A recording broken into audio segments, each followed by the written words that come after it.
안녕하세요 여러분. 5월 4일 화요일 매일 기도회 시작하기로 하겠습니다. 우리 다같이 사도신경으로 신앙을 고백합니다. 전능하사 천지를 만드신 하나님 아버지를 내가 믿사오며 그 외아들 우리 주 예수 그리스도를 믿사오니 이는 성령으로 잉태하사 동정녀 마리아에게 나시고 본디오 빌라도에게 고난을 받으사 십자가에 못 박혀 죽으시고 장사한 지 사흘 만에 죽은 자 가운데서 다시 살아나시며 하늘에 오르사 전능하신 하나님 우편에 앉아 계시다가 저리로서 산 자와 죽은 자를 심판하러 오시리라. 성령을 믿사오며 거룩한 공예와 성도가 서로 교통하는 것과 죄를 사하여 주시는 것과 몸이 다시 사는 것과 영원히 사는 것을 믿사옵나이다. 아멘. 오늘 하나님께서 저희들에게 주시는 말씀은 구약 성경의 잠언서 잠언 1장 2절에서 11절 말씀을 보시겠습니다. 잠언 1장 2절에서 11절 말씀입니다. 제가 가지고 있는 성경책으로는 910쪽입니다.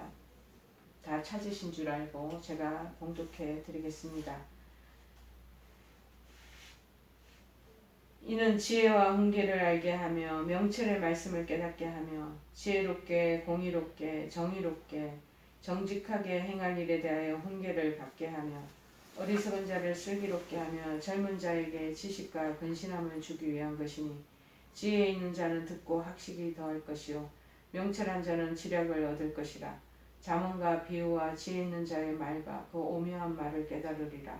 여호와를 경외하는 것이 지식의 근본이거늘 미련한 자는 지혜와 훈계를 멸시하느니라. 내 아들아 내 아비의 훈계를 들으며 내 어미의 법을 떠나지 말라. 이는 내 머리에 아름다운 관이요 내 목에 금사슬이니라. 내 아들아 악한 자가 너를 깰지라도 따르지 말라. 그들이 내게 말하기를 우리와 함께 가자. 우리가 가만히 엎드렸다가 사람의 피를 흘리자. 죄 없는 자를 까닭없이 숨어 기다리다가 솔같이 그들을 산채로 삼키며 무덤에 내려가는 자들같이 통으로 삼키자. 아멘. 오늘 하나님이 없는 인생의 헛됨, 하나님 없는 인생의 헛됨에 대해서 말씀을 드리겠습니다.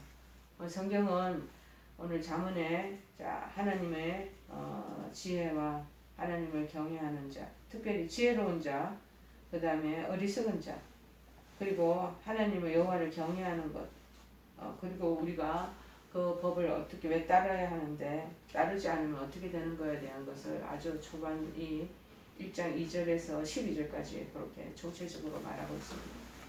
그래 성경은요 시편 14편 1절에서 이렇게 말합니다. 어리석은 자는 그 마음에 이르기를 하나님이 없다 하도다 그렇게 말했다고 또 설명하고 있습니다. 오늘 지금 여기 1장 4절에도 어리석은 자, 5절에 지혜 있는 자 이렇게 딱 나눠서 말씀하고 있죠. 다시 말해서 하나님이 없다고 하는 자는 어리석은 자들이다 라고 아주 명확하게 단언하고 있습니다. 그런데 세상의 대부분의 이 사람들이요 이처럼 하나님이 없다는 믿음 아닌 믿음 속에서 어리석은 자기 인생의 여정들을 다 살아가고 있다라는 사실입니다. 그들의 마음 중심에는 자연적으로 하나님이 없기 때문에 자기가 인생 주인이 되고 그래서 자신의 뜻과 소신대로 그렇게 살아가게 됩니다. 그리고 그들은 이 세상에서의 삶이 전부인 것처럼 거기에만 집착하며 살아간다는 것이죠. 그래서 그들은 자연적으로 땅에 발을 딛고 살고 있는 이 땅에 속한 가치관, 이 세상의 목표들만을 추구하면서 자기 인생을 다 바친다는 것입니다. 그러나 오늘 본문에서 전도자는 말하기를 2절 한 구절에서만 헛되다는 말을 한 5번이나 계속 반복하고 있잖아요. 이러한 인생이 그렇게 세상을 발딛고 세상의 가치관과 목표를 추구하는 그 사실이 얼마나 헛되다는 사실을 계속 강조하고 있습니다. 그렇다면 인생에 있어서 과연 무엇이 그렇게 헛되며 헛된 것인지, 왜 헛된 것인지 우리가 오늘 본문을 통해서 살펴볼 수 있습니다. 첫 번째가 뭐냐? 하나님 없는 인생의 모든 수고롭고 땀 흘리고 그렇게 노력하는 것이 다 in vain, 영어로 말하면 헛되고 허망한 것이라는 것입니다. 하나님이 우리는 성경적으로 아담과 하와에게 계획하고 의도하신 바는 그들이 정말 하나님 만들어 놓으신 에덴 동산, 저 모든 것이 이 속에 다 풍족하고 완전하고 아름다운 곳에 거하며 살아 계신 하나님과 그렇게 놀며 대화하면서 교제하는 풍성한 삶을 살도록 하나님께서 다 디자인했고 그렇게 계획해놓고 그런 아름다운 그런 동산을 딱 만들어 놓으신 것이죠. 그러나 인간이 이상하게 죄악을 선악과 그 다음에 선악의 그 상황 속에서 그냥 물들어 버리고 말고 거기에 쉽게 젖어들어 버림으로 말미암아 이 언약이 깨지게 되는 거예요. 그래서 그 자신도 그들 아담과 하와도 아주 하나님 앞에 징책을 받을 뿐만 아니라 그 후손된 우리 인간 모든 인간에게 하나님과의 교제의 단절이 그래서 이루어진 것입니다. 죄를 범하면 하나님 앞에 가까이 나갈 수 없습니다. 레위기에도 얘기했지만 하나님이 거룩하신 분인지라 내가 거룩하니 너희도 거룩하라. 거룩한 자들만이 하나님을 배울 수 있고 하나님하고 교제를 할 수 있는데 하나님은 냄새나고 더럽고 범죄한 인간하고는 하나님은 교제하거나 쉽게 얘기하면 커뮤니케이션 하지 않습니다. 그렇기 때문에 이 단절이 돼버린 거예요. 따라서 그들은 후손들은 하나님께서 허락하신 모든 완전하고 이 풍요롭고 아름다운 삶에서 못 살도록 다 이탈이 되고 말한 것입니다. 그래서 결국에는 뭐냐? 지극히 제한적인 땅에만 살도록 허락하셨고 그래서 그 땅에서 죽도록 종신토록 수고해서 얻은 그런 열매와 수확물을 먹다가 결국 죽음이라는 그 마지막 상황을 맞이하면서 땅으로 돌아가는 아주 유한한 존재로 전락하고 말았다라고 성경의 창세기 3장 14절에서 24절에는 언급하고 있습니다. 여러분, 이 땅에 있는 모든 사람의 삶이 다 이와 같은 것입니다.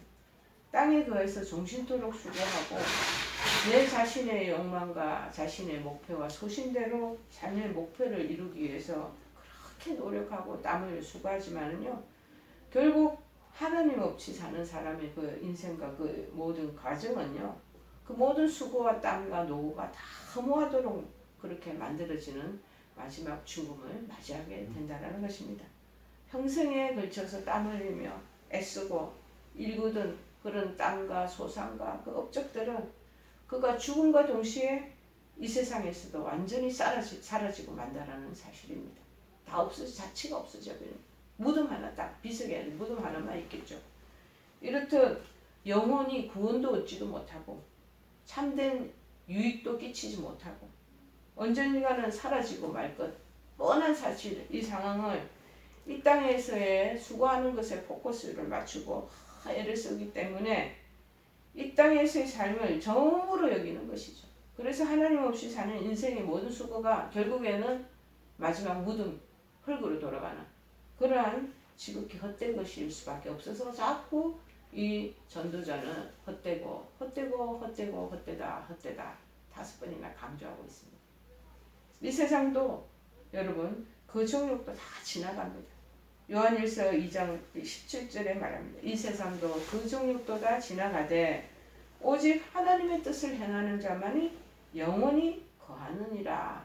하나님 은혜 안에서 일하고 수고하는 행한 일들만이 하나님께서 영원히 기억하신다는 것.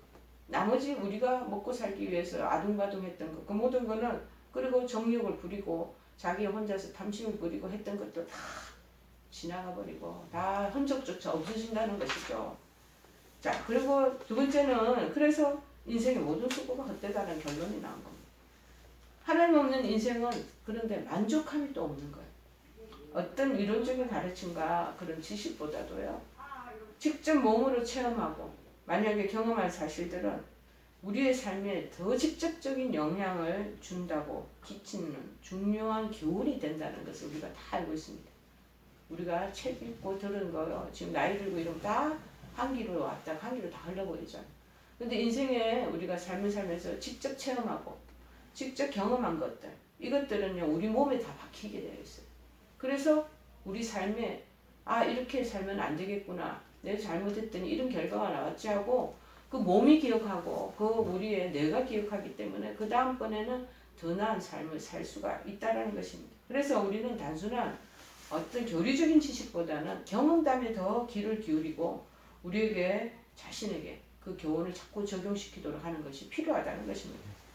지금 잠언을 쓴 솔로몬 전도자, 솔로몬 왕이에요. 아마도 지금까지 존재했던 모든 사람들 가운데 이분이 어쩌면은 인간이 누릴 수 있는 모든 최고의 그 영광과 사치와 축복과 이 모든 것을 다 누렸던 사람 중에 한 사람일 것입니다. 그는 인생의 최고 목표를 내걸고 인생의 평생에 걸쳐서 추구하는 모든 것들을 다 소유했던 사람입니다. 13년이라는 긴 시간 동안 막대한 물질과 그 다음에 인력을 투자해서 완공한 그의 왕궁이 또 있지 않았습니까? 우리가 집 한 채 살라는 것도 그거 막 지금 아둥바둥 얻기 위해서 애쓴단 말이에요. 근데 13년이라는 세월 동안 집을 어리어리하게 지은 거예요. 그리고 그 안에 온갖 보배들이 다 들어있어요. 다이아몬드, 각종 진귀한 보석들이 그거 다 차곡차곡 채워있어요. 또 솔로몬이 지혜가 또 넘쳐난 사람이에요. 그 다음에 그의 명예는 또 대단하지 않겠습니까? 그 밑에 있는 식솔과 밑에 있는 부하들을 그 권력 가진 사람들이 자기를 전부 다 추앙하고 우르르 보지 않겠습니까? 그 권력이 또한 대단하죠. 그리고 여러 가지 한 3,000명 되는 첩첩을 다 데리고 있어. 여자들이 있어서 그 가지고 있는 그 모든 것들을 향락으로 즐기며 지냈던 세월이 있었던 사람. 그렇다면 인간이 가질 수 있는 누릴 수 있는 거 다 누렸다면 그에게 바랄 것이 무엇이 있겠습니까?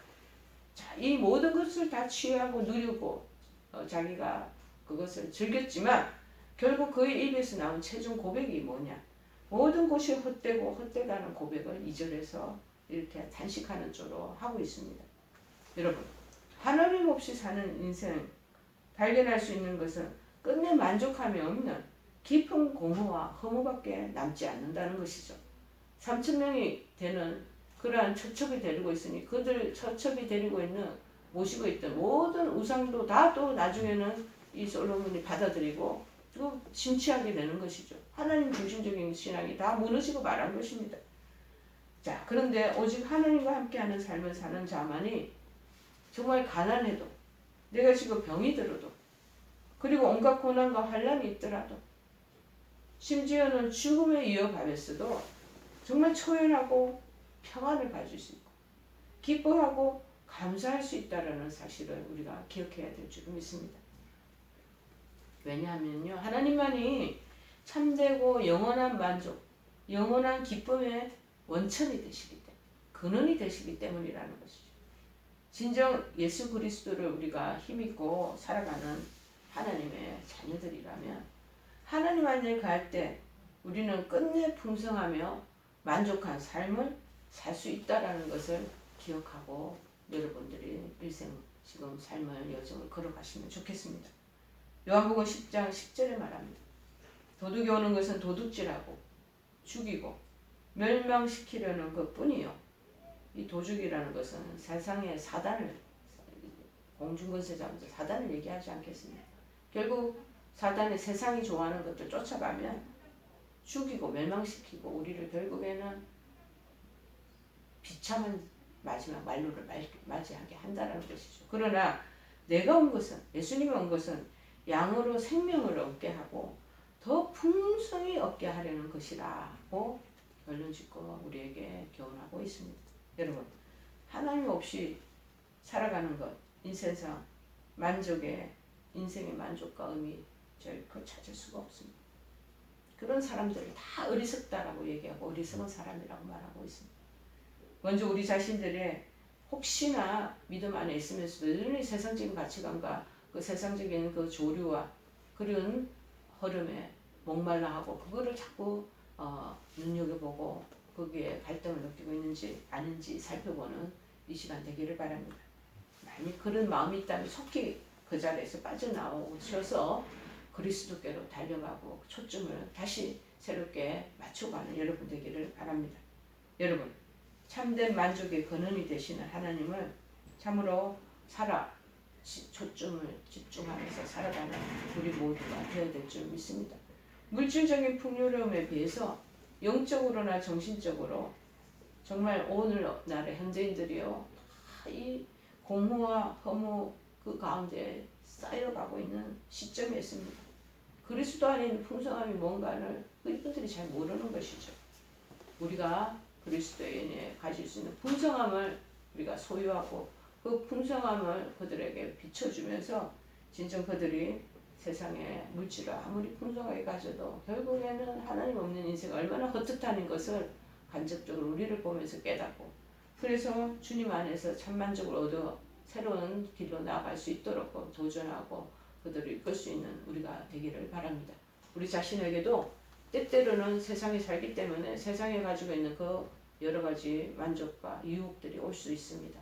다 믿음으로 다 잘라내시고 하나님 은혜 안에 거하는 것이 얼마나 풍성한 삶이고 결코 헛되지 않은 그러한 하나님 주시는 만족감과 안정감과 평안을 얻게 된다는 것을 기억하시며 걸어나가는 저와 여러분 되시기를 바랍니다. 우리 찬송가 415장 찬송하십니다. 415장 목사님. 십자가 그늘 아래 나시기 원하네.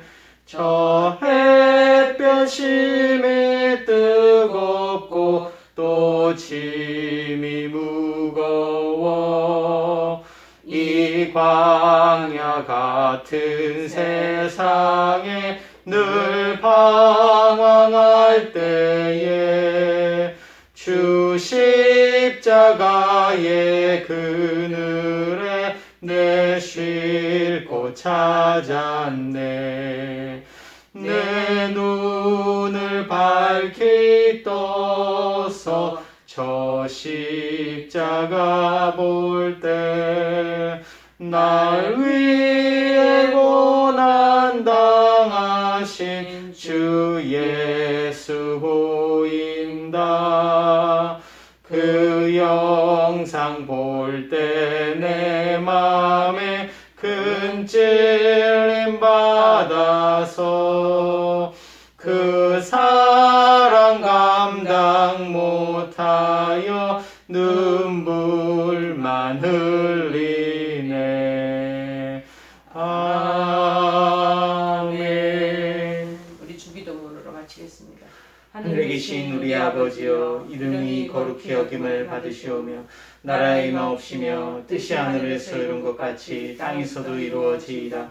오늘날 우리에게 일용할 양식을 주옵시고 우리가 우리에게 죄 지은 자를 사하여 준 것 같이 우리의 죄를 사하여 주옵시고 우리를 시험에 들게 하지 마옵시고 다만 악에서 구하옵소서. 대개 나라와 권세와 영광이 아버지께 영원히 있사옵나이다. 아멘.